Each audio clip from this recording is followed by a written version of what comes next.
성경 말씀 보겠습니다. 히브리서 5장 8절부터 14절까지의 말씀을 봅니다. 같이 합독하도록 하겠습니다. 그가 아들이시라도 받으신 고난으로 순종함을 배워서 온전하게 되었은즉 자기를 순종하는 모든 자에게 영원한 구원이 되시고 하나님께 멜기세덱의 반차를 쫓은 대제사장이라 칭하심을 받았느니라. 멜기세덱에 관하여는 우리가 할 말이 많으나 너희의 듣는 것이 둔함으로 해석하기 어려우니라. 때가 오래므로 너희가 마땅히 선생이 될 터인데 너희가 다시 하나님의 말씀의 초보가 무엇인지 누구에게 가르침을 받아야 할 것이니 젖이나 먹고 단단한 식물을 못 먹을 자가 되었도다. 대저저절 먹는 날마다 어린아이니 의의 말씀을 경험하지 못한 자요 단단한 식물은 장성한 자의 것이니 저희는 지각을 사용함으로 연단을 받아 선악을 분별하는 자들이니라. 아멘. 오늘도 우리에게 주신 본문의 말씀을 통해서 히브리서 강해를 해 나갈 것입니다. 원래는 1절부터 이제 봐야 되는데 시간 관계상 8절부터 봤고요. 지난번 시간에 히브리서 4장 강해를 하면서 마지막 부분에 조금 말씀을 시간 때문에 제대로 못한 부분들이 있어서 그 부분을 먼저 터치를 하고 넘어가도록 하겠습니다. 히브리서 4장 14절부터 16절의 말씀을 한번 보겠습니다. 히브리서 14장 14절부터 16절입니다. 시작. 그러므로 우리에게 큰 대제사장이 있으니 성천하신 자 곧 하나님 아들 예수시라. 우리가 믿는 도리를 굳게 잡을지어다. 우리에게 있는 대제사장은 우리 연약함을 채울라지 아니하는 자가 아니요 모든 일에 우리와 한결같이 시험을 받은 자로되 죄는 없으시니라. 그러므로 우리가 긍휼하심을 받고 때를 따라 돕는 은혜를 얻기 위하여 은혜의 보좌 앞에 담대히 나아갈 것이니라. 신약성경 356페이지에 있습니다. 신약성경 356페이지 히브리서 4장 14절부터 16절에 보면 그러므로 우리에게 큰 대제사장이 있으니 대제사장의 가장 중요한 역할이 뭐라고요? 하나님 앞에 제사를 드리는데 특별히 그 제사 중에는 속죄제가 있습니다. 아멘. 우리에게 큰 대제사장이 있으니 성천하신 자 곧 하나님의 아들 예수님이 우리의 큰 대제사장이다. 그러므로 우리가 믿는 도리를 굳게 잡을지어다. 믿는 도리, 믿음의 도, 큰 구원에 관한 말씀, 그리스도 도, 십자가의 도, 이 믿음의 도를 굳게 잡아야 된다. 믿음의 도를 굳게 잡았다고 해서 완벽하게 우리가 다 순종하는 거 아니잖아요. 믿음의 도를 들었음에도 불구하고 우리가 실패하고 좌절하고 낭망하고 넘어질 때가 얼마나 많이 있어요. 그렇다고 해서 낭망하지 마라 이 말입니다. 왜냐하면 누가 있기 때문에 우리에게는 누가 있다고요? 대제사장이신 예수님이 계신다. 그 대제사장이신 예수님은 우리의 연약함 때문에 우리가 넘어지는 것을 보시고 비웃거나 조롱하지 않으신다 이 말입니다. 그 대제사장이신 예수님은 하나님이심에도 불구하고 우리와 똑같은 사람의 몸을 입고 이 땅에 오셔서 사람들이 겪을 수 있는 그 모든 고난을 몸소 겪으셨다 이 말입니다. 그러므로 누구보다도 우리의 체질을 잘 알고 계시고 우리의 처지를 잘 알고 계신다 이 말입니다.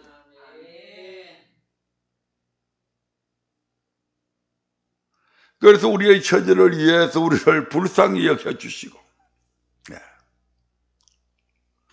그러니까 우리가 큰 믿는 도리를 굳게 잡아야 된다. 아이고 나는 못하는데요, 안 되는데요, 지난번에도 실패했는데요, 상관없다 이 말입니다. 이 믿는 도리를 굳게 잡을 뿐만 아니고 이 믿는 도리를 굳게 지키기 위해서 어떻게 해야 되냐? 긍휼하심을 받고 때를 따라 돕는 은혜를 얻기 위해서 은혜의 보좌 앞에 담대히 나아갈 것이니라 이렇게 말씀하잖아요. 비록 우리는 연약해서 할 수 없지만 그분께서 할 수 있는 힘을 주신다 이 말입니다. 기도할 수 없는 사람을 기도하게 만들고 10분밖에 기도하지 못하는 사람을 10시간이고 20시간이고 기도하게도 만들고 할 수 없는 일들을 하게 하신다 이 말입니다. 그래서 어디로 나아가야 된다고요? 은혜의 보좌 앞으로 나가야 된다. 이곳이 은혜의 보좌입니다. 이곳에 나와서 여러분의 연약함을 주님 앞에 고백하시라 이 말입니다. 이곳에 나와서 여러분의 잘못과 허물과 죄악들을 고백하시라 이 말입니다. 그럼 용서해 주시죠. 이곳에서 여러분의 약함을 고백하시면 우리 하나님께서 강함으로 역사해 주신다 이 말입니다. 이곳에서 우리의 미련함을 우리 하나님 앞에 고백해서 하나님의 지혜를 구하면 하나님께서 지혜도 주신다 이 말입니다. 이곳에서 하나님 나는 할 수 없어요, 나는 안 돼요 하는 그들에게 하나님께서 내가 너와 함께하리라고 말씀하신다 이 말입니다. 이런 대제사장이신 예수님이 우리와 함께 계십니다. 히브리서 5장 1절부터 6절의 말씀을 한번 보겠습니다. 대제사장에 관한 말씀들이 쭉 나와 있는데 한번 보고 넘어가도록 하겠습니다. 시작. 대제사장마다 사람 가운데서 취한 자이므로 하나님께 속한 일에 사람을 위하여 예물과 속지 않은 제사를 드리게 하나니 제가 무식하고 미혹한 자를 능히 용납할 수 있는 것은 자기도 연약에 쌓여 있음이니라. 이러므로 백성을 위하여 속죄제를 드린과 같이 또한 자기를 위하여 드리는 것이 마땅하니라. 이 종기는 아무나 스스로 취하지 못하고 오직 아론과 같이 하나님의 부르심을 입은 자라야 할 것이니라. 또한 이와 같이 그리스도께서 대제사장 되심도 스스로 영광을 취하심이 아니요 오직 말씀하신 이가 저더러 이르시되 너는 내 아들이라 내가 오늘날 너를 낳았도다 하셨고 또한 이와 같이 다른 데 말씀하시되 내가 영원히 멜기세덱의 반차를 쫓는 제사장이라 하셨으니. 대제사장도 우리와 똑같은 사람이다 이 말입니다. 그런데 이 대제사장의 직분은 아무나 받는 게 아닙니다. 엄청스레 존귀한 직분이죠. 4절에 보니까 이 종기는 아무나 스스로 취하지 못한다. 내가 대제사장 되고 싶다고 해서 되는 게 아니다 이 말입니다. 누가 불러줘야 된다고요? 오직 아론과 같이 하나님의 부르심을 입은 자라야 할 것이니라. 하나님이 불러주셔야 제사장 될 수 있습니다. 하나님이 불러주셔야 주의 종이 될 수 있는 것입니다. 이 종기는 아무나 스스로 취하지 못한다. 근데 아론은 대제사장은 1년에 한 번씩 자기 백성들의 모든 죄를 사하기 위해서 속죄제를 드려야 되죠. 그 속죄제를 드려야 되는데 속죄제를 드리려다 보니까 자기 자신도 뭐가 있다? 자기 자신도 죄가 있는 겁니다. 그러므로 먼저 대제사장은 자기를 위해서 먼저 속죄제를 드리고 난 이후에 용서받고 그리고 모든 백성들의 죄를 속죄하기 위해서 지성소 안에 들어가게 되는 것이죠. 지금 그 말씀입니다. 그래서 이 제사장은 제가 무식하고 미혹당한 자들을 능히 용납해 줄 수 있는 것은 자기 자신도 연약에 쌓여서 그런 범죄를 저지를 수 있기 때문에 다른 연약한 사람들, 말씀에 대해서 무지한 사람들까지도 다 용납할 수 있다 이 말씀이죠. 이 종기는 아무나 스스로 취하지 못하고 오직 아론과 같이 하나님의 부르심을 입은 자라야 될 것이다. 그런데 이와 같이 우리 주님은 참신이시요 참 사람이시죠. 예, 두 가지의 기능을 다 가지고 있는 것입니다. 하나님이시면서도 동시에 사람이십니다. 아멘. 예. 그래서 그리스도께서 대제사장이 되시는 것도 스스로 영광을 스스로 대제사장이 된 것이 아니다 이 말입니다. 누가 대제사장 되고 만들어 주셨다? 하나님이 그렇게 하셨다 이 말씀이죠. 그래서 6절에 보니까 또한 이와 같이 다른데 말씀하시되 내가 영원히 멜기세덱의 반차를 쫓는 제사장이라 하셨으니, 멜기세덱의 반차를 쫓은 대제사장, 아론의 반차를 쫓는 대제사장이 아니었다 이 말입니다. 예수님은 누구의 반차를 쫓았다고요? 멜기세덱의 반차를 쫓은 대제사장. 두 부류의 대제사장이 있습니다. 멜기세덱의 반차를 쫓는 대제사장이 있고 아론의 반차를 쫓는 대제사장이 있다 이 말입니다. 예, 아론의 반차를 쫓는 대제사장은 늘 자기 자신이 연약하기 때문에 먼저 자기 자신의 속죄제를 드리고 난 이후에 백성을 위해서 속죄제사를 드렸던 사람입니다. 그런데 이 멜기세덱의 반차를 쫓는 대제사장이라고 지금 주님은 아론의 반차를 쫓는 대제사장이 아니라고 분명히 말씀하고 있잖아요. 멜기세덱에 관해서 성경은 그렇게 많은 곳에서 언급되어 있지는 않습니다. 구약에서는 단 3군데만 멜기세덱에 관한 말이 나옵니다. 아브라함이 가나안 땅에 들어가 가지고 살다가 점점 소떼 양떼가 많아짐에 따라서 아브라함의 종들과 자기의 조카 롯의 종들끼리 서로 다투죠. 예, 더 좋은 목초지를 차지하기 위해서 다투게 됩니다. 그래서 아브라함이 조카 롯을 불러가지고 얘야 이래가지고 안 되겠다. 괜히 이 종놈들 싸움에 나중에 니하고 내하고까지 의상하겠다. 이래가지고는 안 되겠다. 그러니까 니하고 내하고 좀 별걸 해야 되겠다. 예, 그러니까 여기 쭉 보고 네가 좋은 땅을 먼저 택해라. 예. 그래서 롯이 둘러보니까 저 소돔과 고모라 땅이 굉장히 목초지가 좋고 기름진 땅으로 보였습니다. 그래서 이제 이 롯이 삼촌 내가 저 땅을 제게 주십시오 해가지고 롯은 소돔과 고모라 성이 있는 그쪽 지역으로 가게 되고, 나머지 땅들은 하나님께서 아브라함에게 네가 보는 모든 것, 동서남북 사방을 바라보라.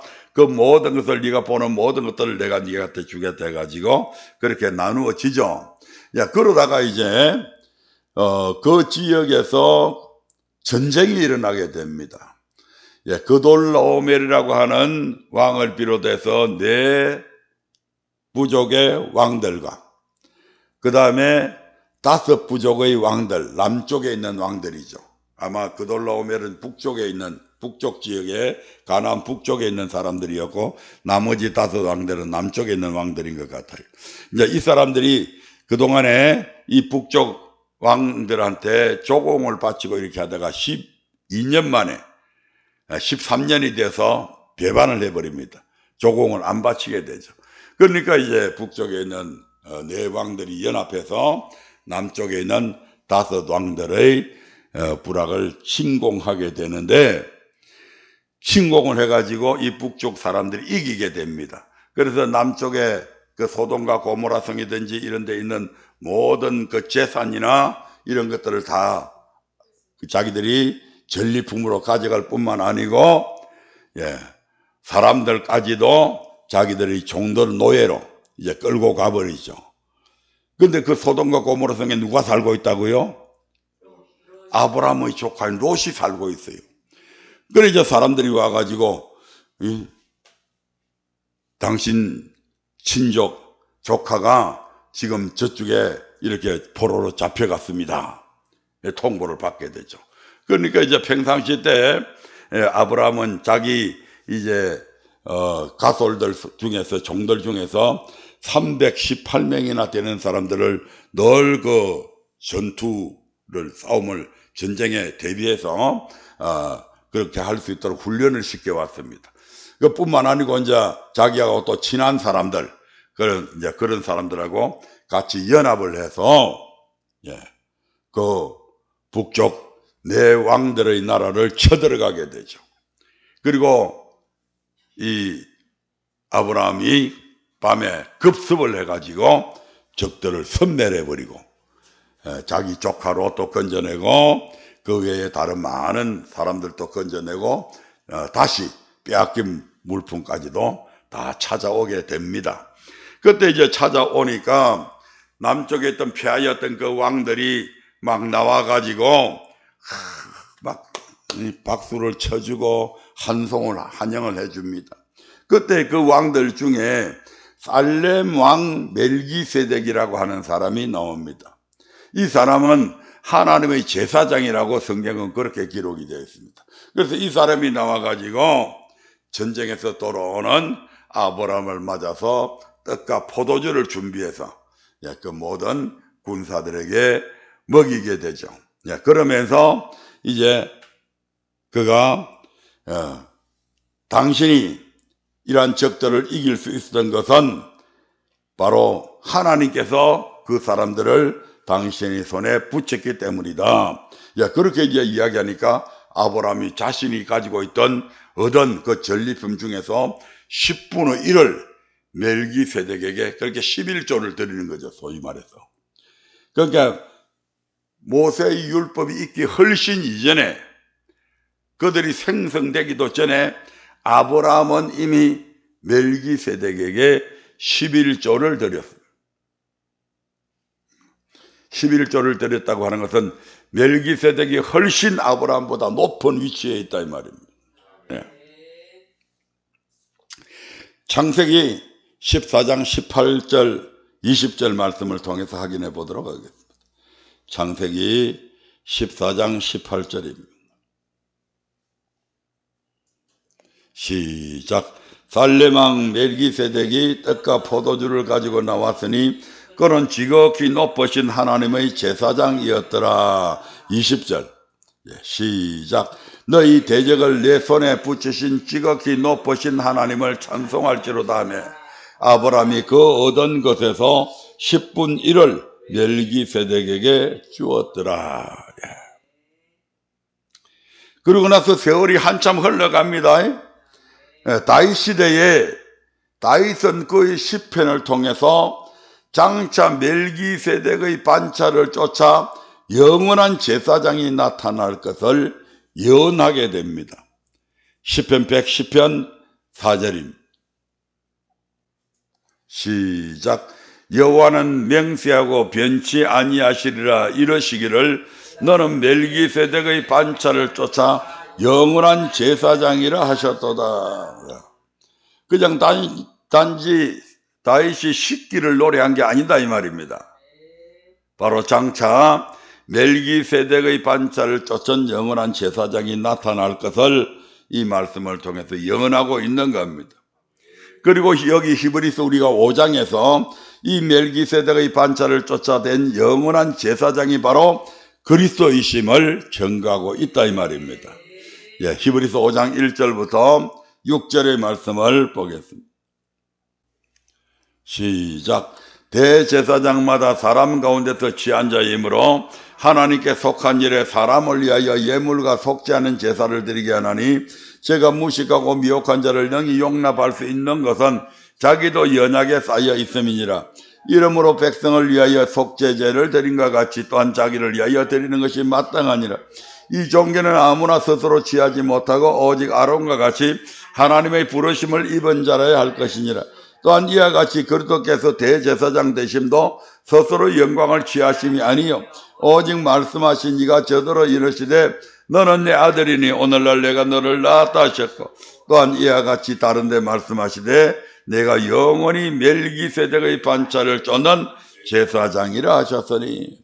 그래서 지금도 주님은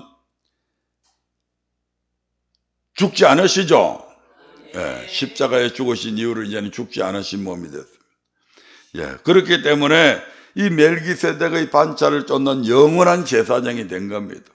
지금도 우리 주님은 하나님의 우편에서 이 멜기세덱의 반차를 쫓는 이 대제사장의 직무를 그대로 수행하고 있습니다. 우리가 범죄할 때마다 우리가 누구 이름으로?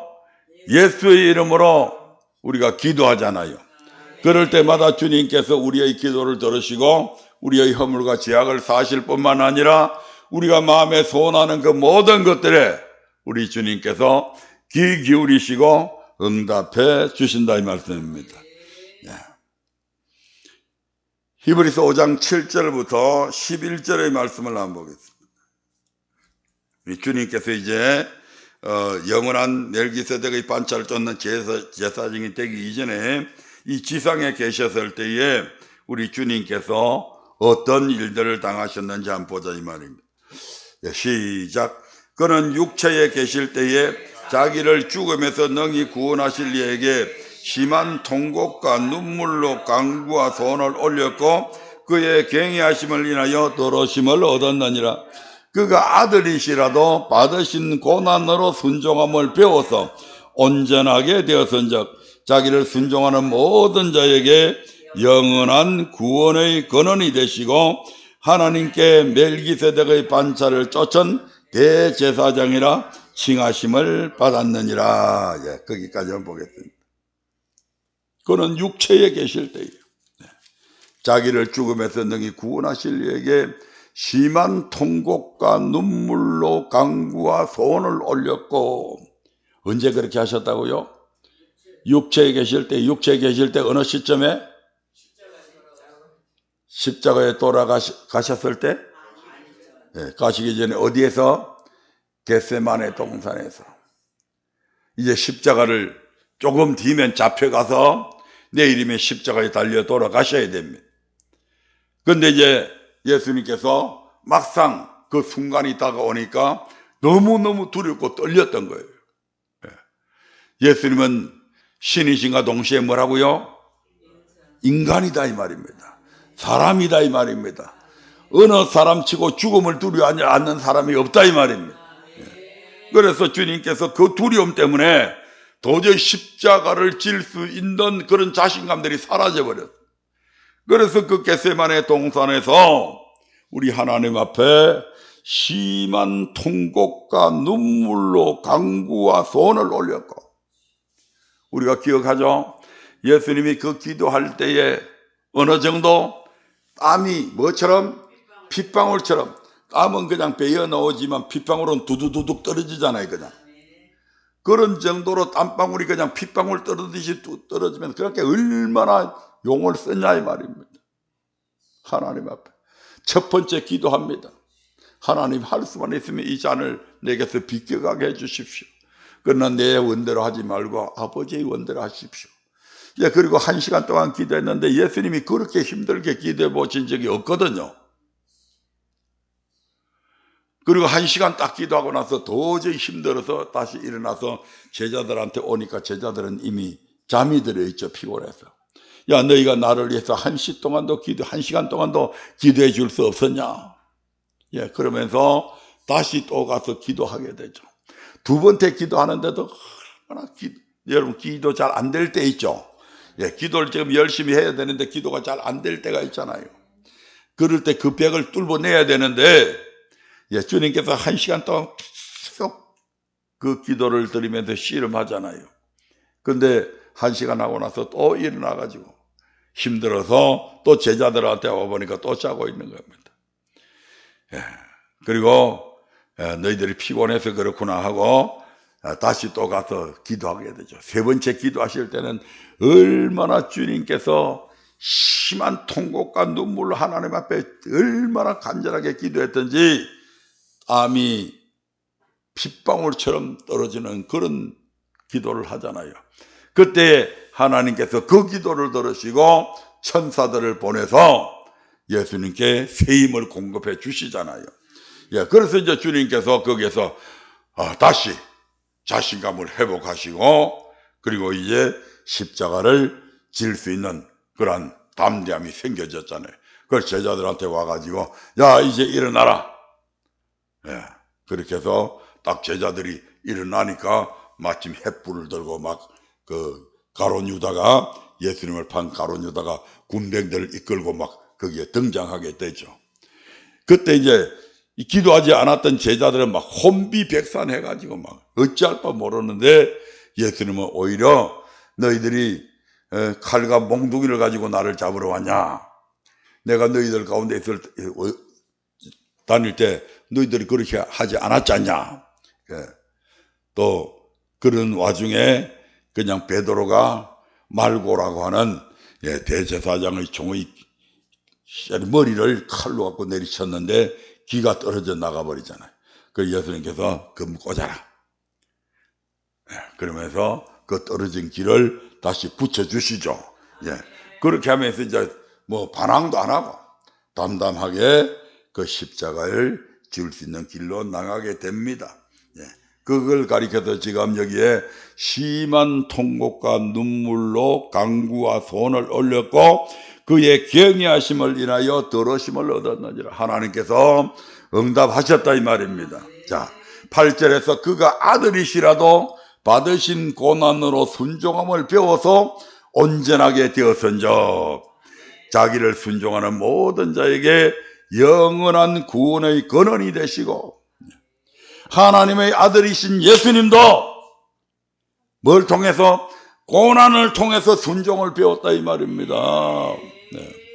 우리가 시편에 119편 71절 이하에 보면 고난이 내게 유익이라, 그 고난을 통해서 내가 죄를 거치게 되었다고 이렇게 말씀하잖아요. 아멘. 우리가 이 고난을 통해서 예수님께서도 순종함을 배워서 그의 믿음이 온전하게 되었다 이 말입니다. 온전합니다. 이것을 통해서 순종함을 배워서 온전하게 되었고 그 온전함을 통해서 우리 주님도 구원을 받았잖아요. 부활에 이르게 되었다 이 말입니다. 그래서 뭐라고 이야기합니까? 자기를 순종하는 모든 자에게 영원한 구원의 근원이 되셨다. 어떤 자들에게요? 순종하는 모든 자에게. 피만 믿으면 된다고요? 예수님도 안 그랬는데. 예수 피만 믿으면 천국 간다고요? 피만 믿으면 모든 것이 다 해결된다고요? 아니라고 그러잖아요. 주님까지도 자기를 순종하는 모든 자에게 영원한 구원의 근원이 뭡니까? 뿌리잖아요.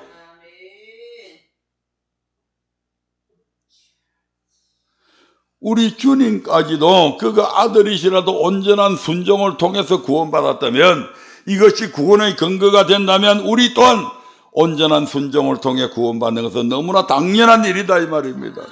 그리고 이러한 온전한 순종은 고난을 통해서 이르게 됩니다. 그리스도는 당신의 온전한 순종을 통해서 순종하는 모든 자에게 영원한 구원의 근원이 되셨을 뿐만 아니라 멜기세덱의 반차를 쫓은 대제사장이 되셨다 이 말입니다. 자, 이제 오늘 설교하려고 하는 요지는 지금부터입니다. 히브리서 5장 12절부터 14절의 말씀을 다시 한 번 더 읽겠습니다. 히브리서 5장 12절부터 14절입니다. 시작. 때가 오래므로 너희가 마땅히 선생이 될 터인데 너희가 다시 하나님의 말씀의 초보가 무엇인지 누구에게 가르침을 받아야 할 것이니 젖이나 먹고 단단한 식물을 못 먹을 자가 되었도다. 대저 젖을 먹는 자마다 어린아이니 그의 말씀을 경험하지 못한 자요, 단단한 식물은 장성한 자의 것이니 저희는 지각을 사용함으로 연단을 받아 선악을 분별하는 자들이니라. 뭐가 오래므로? 때가 오래므로 하나님의 말씀, 즉 그리스도 도에 대해서 마땅히 선생이 되어야 될 위치에 있어야 되는데 지금 그렇지 못하다 이 말 아닙니까?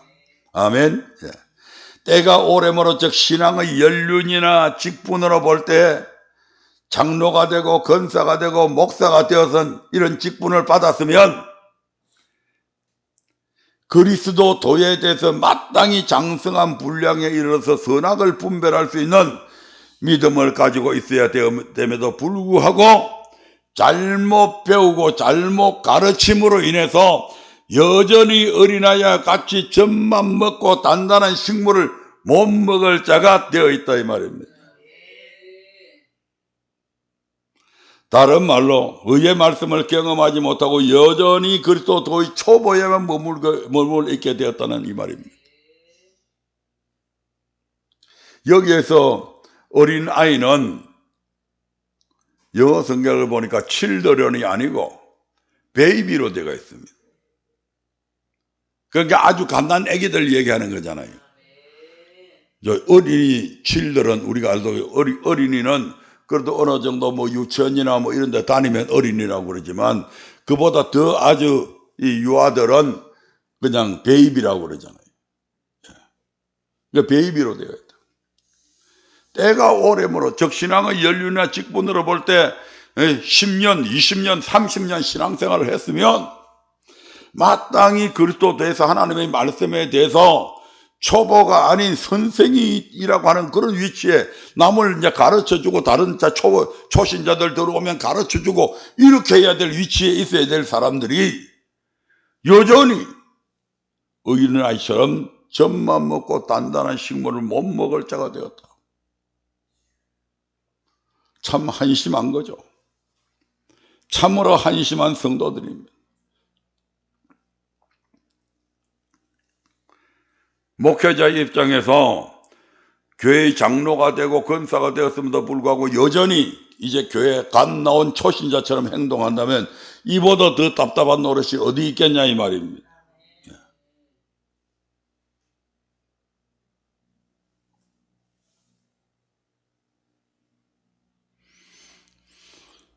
그리고 5장 13절에 보니까 대절 젖을 먹는 자마다 어린아이니 의의 말씀을 경험하지 못한 자여야 돼요. 어린아이.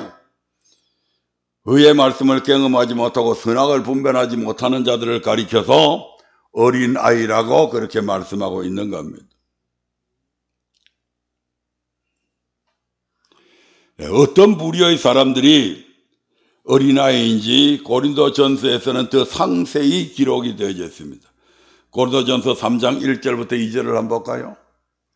고린도전서 3장 1절부터 2절입니다.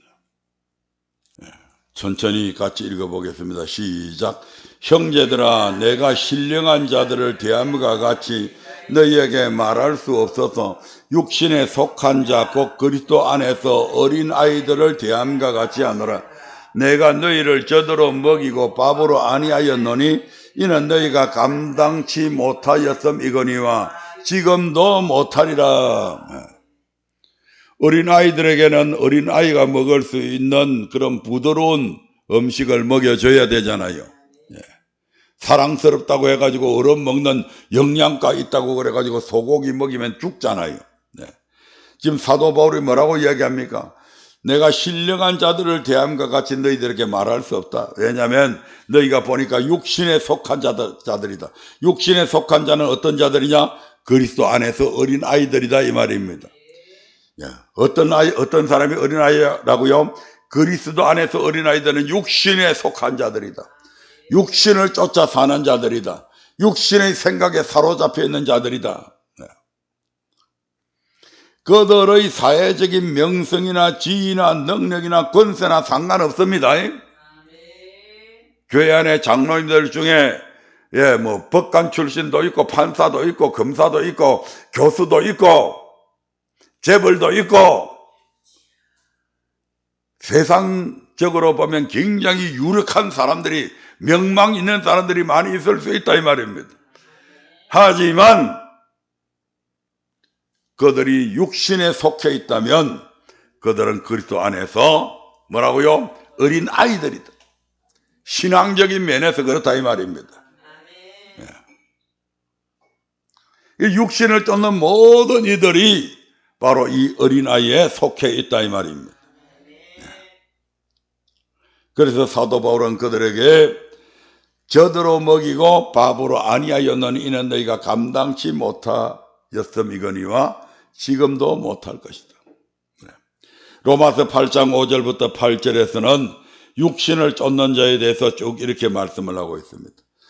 로마서 8장 5절부터 8절입니다. 시작. 육신을 쫓는 자는 육신의 일을, 영을 쫓는 자는 영의 일을 생각하나니 육신의 생각은 사망이요 영의 생각은 생명과 평안이니라. 육신의 생각은 하나님과 원수가 되나니 이는 하나님의 법에 굴복치 아니할 뿐 아니라 할 수도 없음이라. 육신에 있는 자들은 하나님을 기뻐시게 할 수 없느니라. 어린아이의 신앙의 모습으로서는 하나님을 기쁘시게 할 수 없다 이 말입니다. 자기 고집대로 하잖아요. 자기 유익을 쫓아서 하잖아요. 네. 어린아이가 부모 생각하는 거 봤어요? 지가 똥 싸고 오줌 싸놔놓고 그 찝찝하니까 거북스러우니까 막 앵앵거리고 울잖아요.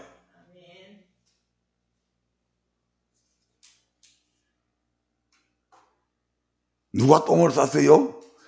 자기가 기저귀에다가 지가 차고 있는 기저귀에다가 똥 싸고 오줌 싸놔놓고 막 불평하다고 앵앵거리고.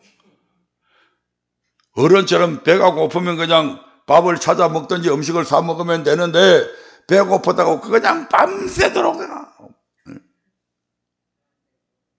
요즘 부모들은 옛날 엄마들처럼 사랑이 없어가지고 그렇게 또 밤새도록 울고 그런다고 애들 죽여가지고 저 파묻는 그런 것도 요새 비일비재하게 그 매스컴에 나오잖아요.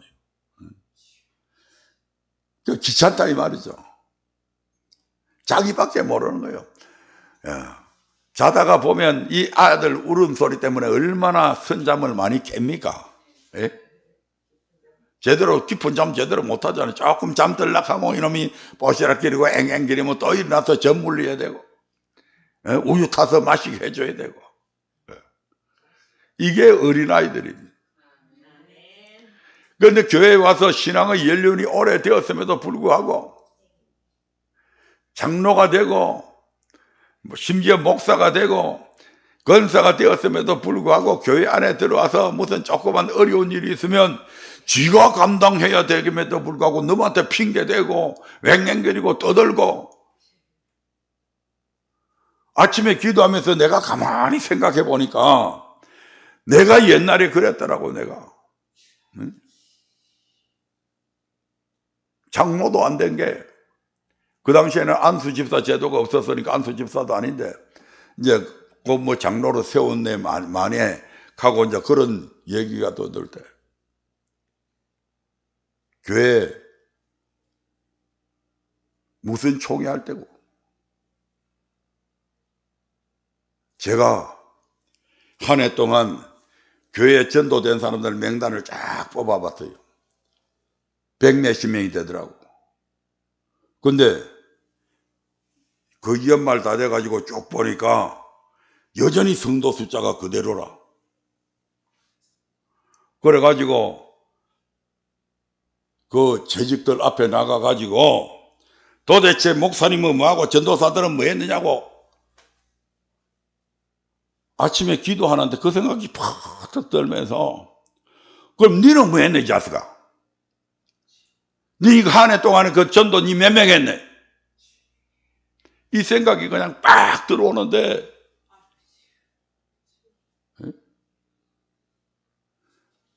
그저 내 딴에는 교회를 이한답시고 나가서 좀 더 정신 차려서 우리가 전도된 사람들을 잘 좀 양육을 해서 교회가 좀 부흥되면 좋겠다. 그런 물론 뜻을 가지고 한 얘기지만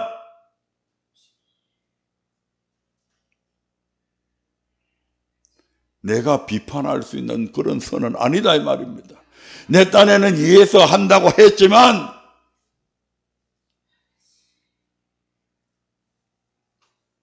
정작 나 자신은 전도도 하나도 못한 게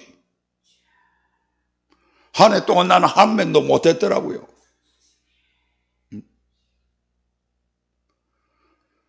그 목사님이 그 전도사들이 입이 없어서 말로 못했겠습니까? 니 110명, 100 몇십 명 전도할 때 니는 뭐 했네? 왜 그 말을 못했겠습니까? 할 수 없었겠습니까? 내가 잘난 줄 알고. 어린아이다 이 말입니다. 지한 짓은 생각도 안 하고. 오늘날에도 그런 장로들 얼마나 많습니까? 교회 중직이 되면 그저 목사를 월급쟁이 취급해가지고 우리가 이 교회의 주인이고 당신은 우리 월급을 받아먹고 우리한테 말씀을 그저 주는 그런 정도로 생각하고 있잖아요. 그래서 걸핏하면 조금 목사가 자기들 말 안 들으면 그냥 쫓아보내버리고. 도대체 주의 종을 종으로 안 여긴다니까. 하나님의 종이 아닌 자기들 종놈을 만들려고 그래요.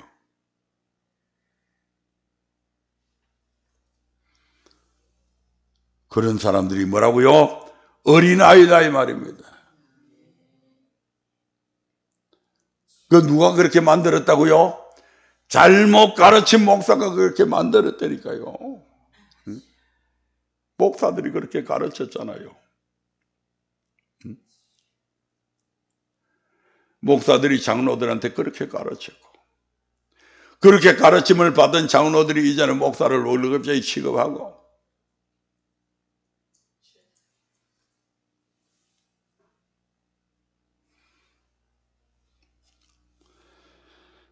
죄송합니다. 외부로도 나가기 때문에 더 이상 안 하겠습니다. 이 부분. 빌립보서 3장 18절부터 19절에서는 이렇게 말씀합니다. 빌립보서 3장 18절부터 19절 이런 의리하여 같은 신앙을 갖고 있는 사람들이 어떤 짓을 하는지 시작. 내가 여러 번 너희에게 말하였거니와 이제도 눈물을 흘리며 말하노니 여러 사람들이 그리스도의 십자가의 원수로 행하느니라. 저희의 마침은 멸망이요 저희의 신은 배요 그 영광은 저희의 부끄러움에 있고 땅의 일을 생각하는 자라. 육신에 속한 자들은 땅의 일을 생각합니다.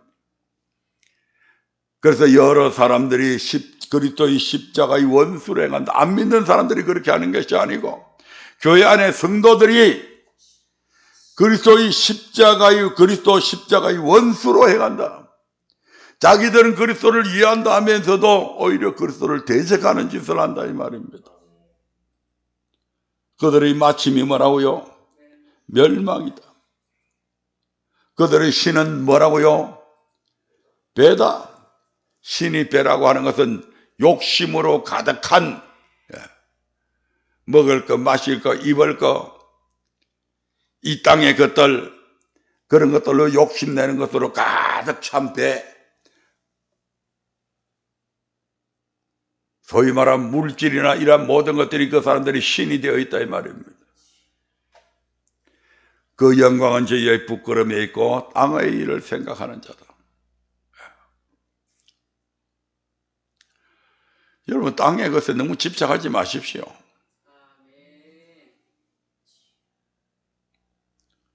여러분의 신앙을 손상시켜 가면서까지 땅의 일이 그렇게 중요한 건 아니다 이 말입니다. 교회 건축하는 거죠. 여러분은 아니라도 하나님이 하십니다. 그러니까 그걸 위해서 내가 딱 돈을 벌어야 되겠다 뭐 해야 되겠다 너무 거기에 치우쳐 가지고 신앙 까먹는 짓 하지 말라니까.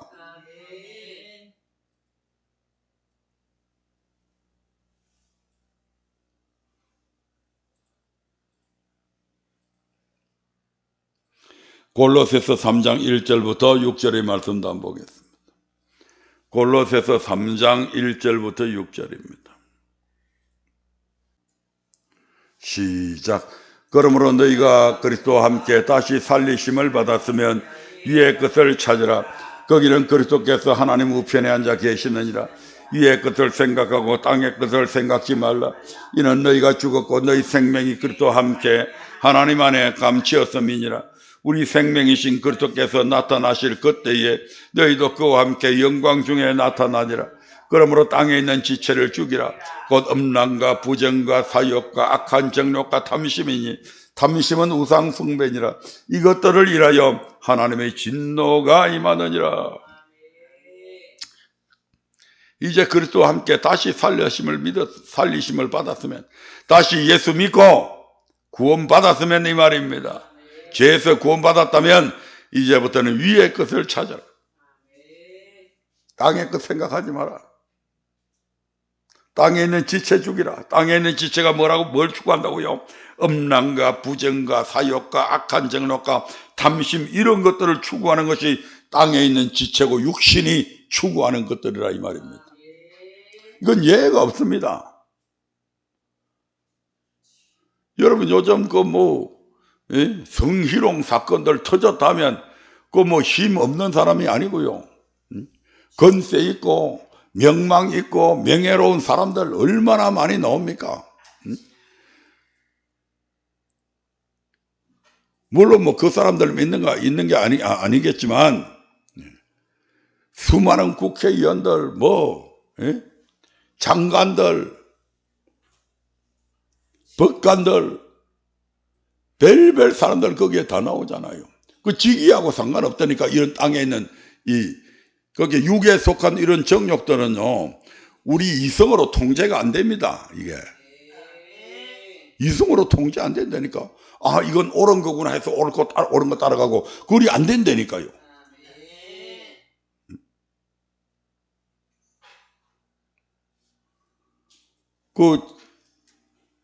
성범죄 많이 해가지고 쇠고랑 전자발찌 채워놓는 사람들 있다 아닙니까? 그 사람들 풀어주면요 또 합니다. 자기 마음으로 하는 게 아니라니까 그 사람들은. 그래서 아예 거세 이야기까지도 나오잖아요. 얼마나 이게 무서운 건데. 땅에 있는 지체를 죽이라. 음란과 부정과 사욕과 악한 정욕과 탐심. 얼마나 많은 도적질, 얼마나 많은 큰 도둑들은 저 정치하는 놈들이 다 하잖아요. 정치하는 놈들이 큰 도둑질 다 하잖아요. 그래놓고도 대통령까지 해먹겠다네 이제.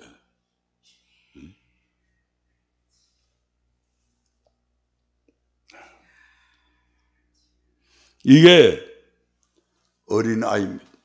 신앙적인 면에 있어서 이 사람들이 교회 안에서 그들의 직위가 어떻든지 간에 상관없이, 사회적인 직위가 어떻든지 상관없이 신앙적인 면에 있어서 이런 사람들이 어린아이다 이 말입니다.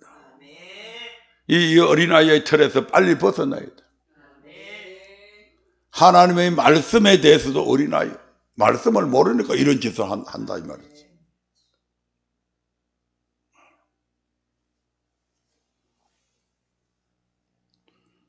그리고 이런 어린아이는 의의 말씀을 경험하지 못했다고 하는데, 여기에 대해서는 오늘 시간이 없으니까 다음 시간에 이어서 의의 말씀과 장성한 자에 대해서는 다음 시간에 이어서 말씀을 하도록 하겠습니다.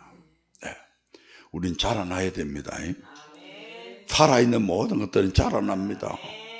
때가 오래므로 신앙의 연륜이 20년 30년 갔는데, 차라리 이제 초신자들 같은 경우에는 똥 싸고 오줌 싸도 그건 귀엽게 이쁘게 봐줄 수 있잖아요. 어린아이 갓 태어나가지고 있으면 똥 싸고 오줌 싼다고 그것 갖고 나무라요? 안 나무잖아. 아이고 우리 집 새끼 손자는 손자 똥은 냄새도 안 난다. 할머니들이 얼마나 자기 손자 자랑하는데 똥도 냄새가 안 난대. 우리 집 손자 똥은 얼마나 예쁜 똥인지 모른다고 똥도 자랑을 하더라고, 어떤 할머니는. 응? 자기 손자 똥도 자랑해. 근데 그 아이가 청년이 되고 20살이 돼가지고 군대 갈 나이가 됐는데도 오줌 싸고 똥 싸면 그게 부모의 근심 덩어리라니까요, 그게. 얼마나 그것 때문에 부모님들이 스트레스를 얼마나 많이 받겠어요. 겉은 보기에는 후대는 멀쩡한데 똥도 못 가리고 오줌도 못 가리고 싸대면 참 기가 찰 노릇이잖아요. 우리의 믿음도 어린아이가 있고 장성한 어른의 분량에 이르는 그런 믿음들이 있다 이 말입니다. 그러니까 이제 말씀을 오래 들은 분들이 늘 시끄러운 신앙의 성장된 신앙의 모습들을 늘 보여주셔야 돼요. 왜냐하면 이제 교회 갔다 오는 분들은 늘 앞에 분들이 어떻게 하나 하고 보고 있는 거예요. 그래서 그 사람들이 그리 하면 아 저렇게 하는 거구나 속으로 그리 짐작한다니까. 그러니까 앞선 자들이 늘 조심해야 돼요. 더군다나 저는 목회자로서 더 조심해야 돼요. 왜? 성도들이 우리 목사님이 저리 하던데 그럼 그게 옳은 긴 줄 알고 다 따라한다 해버린다니까. 그래서 저와 여러분들 모두가 장성한 어른의 분량에 이르기 위해서 늘 하나님의 말씀을 묵상해야 되고 뿐만 아니고 그 말씀을 붙들고 하나님 앞에 기도해서 말씀에 순종할 수 있는 저와 여러분들 되시기를 주의 이름으로 축원합니다.